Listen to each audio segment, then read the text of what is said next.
Samajwadi party की सांसद प्रिया सरोज ने कहा, जब युवाओं की भागीदारी बढ़ेगी तो देश तेजी से आगे बढ़ेगा। हम चाहते हैं कि संसद में युवाओं से जुड़े मुद्दों पर बहस हो। हम रोजगार और नीट के मुद्दों पर लोकसभा में आवाज उठाएंगे।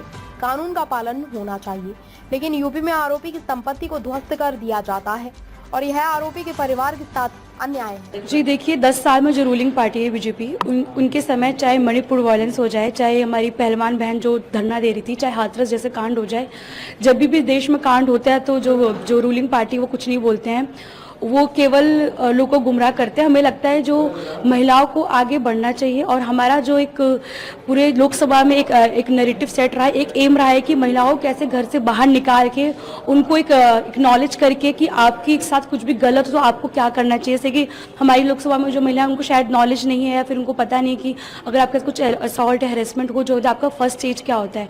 तो हमने एक अपने जनसभा में हर जगह यही बोला था चुनाव जीतने के बाद कि हमारे एक लोकल गाँव एरिया में हम जाके जनसभा करेंगे और खासकर महिलाओं को बताएंगे कि आपको अपनी हक की लड़ाई कैसे लड़ना है और उसके लिए आपको क्या क्या प्रोसेस में आपको जाना पड़ता है।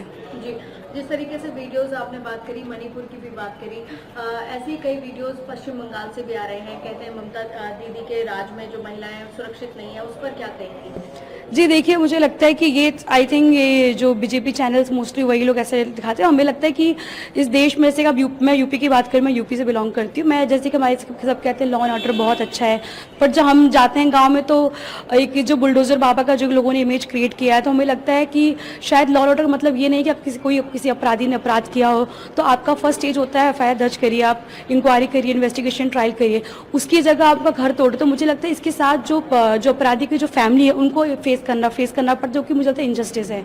अगर आपको लॉ एंड ऑर्डर आपने बारे में पढ़ा होगा तो आपका एक होता है, आपके पास कानून है, सीआरपीसी आईपीसी, आप उसको फॉलो करना है। पर यूपी में आजकल क्या हो रहा है, कोई भी अपराधी कुछ अपराध कर उनके घर तोड़े जा रहे हैं, जो कि मुझे लगता है इनजस्टिस उनके फैमिली के साथ। चलिए, थैंक यू सो मच।